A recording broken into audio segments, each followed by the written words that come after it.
is a true story, true story, true story, true story, true story, true story. Listen.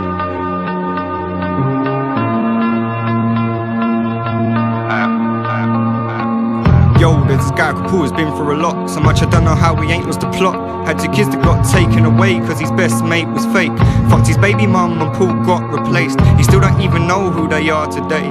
He's stubborn so he won't complain. Acts brave cause he wants to save face, like he's not faced, but you can tell deep down he's in pain. Years go by, tears being cried. He was having nightmares in the middle of the night, getting in so many fights, always on the fucking hype. Nothing ever going right, smoking crack and sniffing white, with a few beers to help it go down. He was dealing drugs at the time that he found a woman, got her pregnant, and it made him so proud, cause soon he'll have a little boy running around. Paul was a good guy, and he was crazy in love with this woman, and they had another baby. Had another way to stay together on the daily. Had a baby girl he can raise and play with, but I didn't go to plan. The man weren't the man who was meant for this woman, but you wouldn't understand. And I can't explain, I don't have time for now. I'm gonna skip a couple years down the line. Listen up and you'll find out why. And I'll try to describe it as best as I can whilst rhyming. Guide on some time for some minor offence involving his ex and Sophia.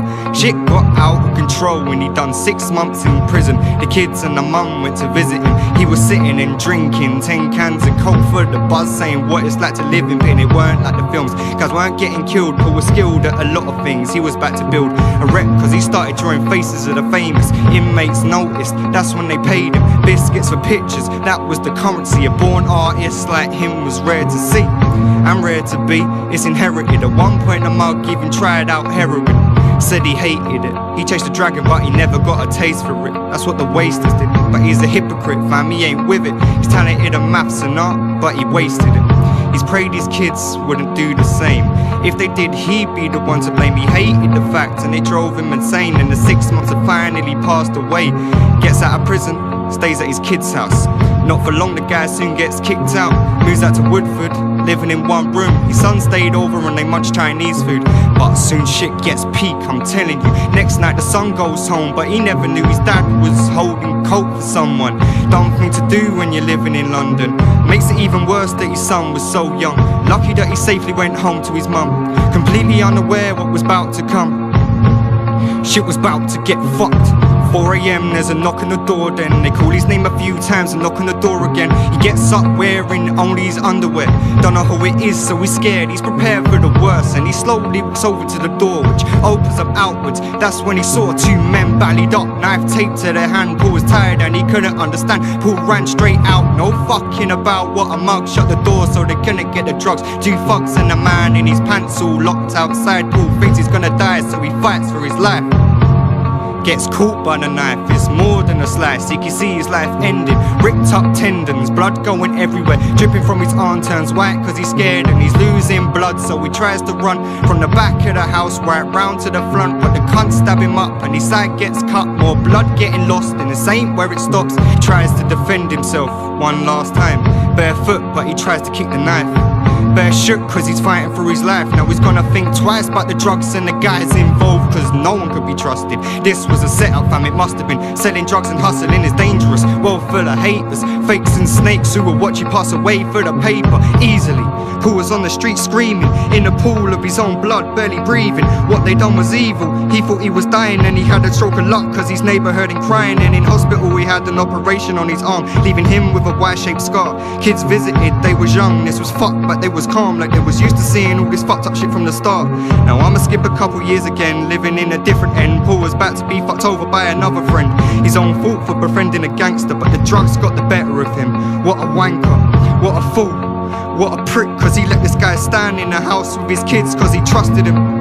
Yeah, they was close, no joke. In his house there was heroin and coke. So this bloke and Paul go out on the pool, play pool, got drunk. Stan acts like a fool, it wasn't cool, so Paul just got up and left him. Stan was off his head on drugs, some next thing. It was like deja vu, cause he's lying in bed, then out of the blue there's a knock on the door. This isn't a coincidence, reminding him a lot of the previous incident. He gets up, but this time he knows that it's Stan. Opens up, there must have been a bottle in his hand. Paul gives him a one bang and knocks him to the floor, but helps him back up and Stan bottles him in the head. Paul's unconscious on the floor.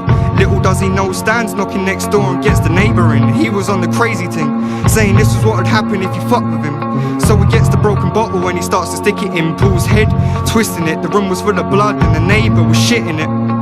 So Stan sliced him in the face just to show that he was serious. He goes back to Paul, who was on the floor. He raises his right foot and stamps on his jaw. He doesn't stop there, now he does it even more. I swear down, no joke, this guy's pure evil. He broke his jaw clean, there was so much bleeding. They leave him for dead, no screaming. This time no one can hear him dying. Not a big chance that this guy will survive. There's a chance that his kids might just have to live with the fact that they got a dead dad. Then shit starts looking up. The neighbour comes back, feels horrible and takes him to hospital. Puts him inside Paul, fought for his life. Metal plates in his jaw, he's so lucky he's alive. Big scar on his head, big scar on his jaw, looking similar to guys who've been hurt in the war. Their mums go by and the kids ain't seen their dad. He told them he'd been in a car crash. They wouldn't be surprised if this guy was lying. The man ain't a pussy, but he got 9 lives. He survived the torture from the guy's a fighter. All this was a sign he needs to sort his life out. He saw his kids and they said he looked different, all scarred up and his face was looking bigger. Kinda looked like an upside down mushroom. His son knew his dad was a don for what he'd gone through. All of the pain and the damage to the brain. Moved out once again cause he had to. So now here we are at the present time. Paul's living his life with no drama, it's nice. Sees his kids sometime, they stay a couple nights. And I hope he don't mind, I wrote a song about his life. I don't know everything, but I know his kids love him. They know that he got a kind heart, although he got in a lot of shit in the past. I'm not saying he's innocent, he hasn't been an angel to their mum, but he ain't a villain. So now the story's ending, I'ma go back to the boy that grew up to be just like his dad. Another born artist, he got it tattooed on his arm. It's me fam, the name's Bman.